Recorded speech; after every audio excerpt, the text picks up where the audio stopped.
Pozdrav svima, danas je 31.3.2016. i prošlo je 22 tjedna na Rokutanu. Sve više manje isto kao i prethodni tjedan, suhoća usnica i koža lica kao problem broj 1 i blaga bol u leđima kao problem broj 2. No to i ne bi toliko naglasio zato što jedan dan je tu i drugi dan je nema i tako standardno se vrti u krug. Ajmo zoomirati. Lijeva strana je poprilično dobra i dosta je glatka što mi se sviđa i nema ni bijelih hakni ni crnih hakni, što je najvažnija stvar.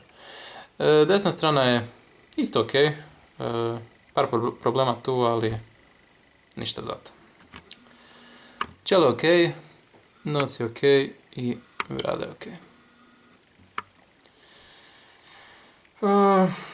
Ništa posebno, nemam više drugo za reći, osim da sam dao ću ostati na toj dozi 40 mg, a vas pozdravljam do idućeg tjedna.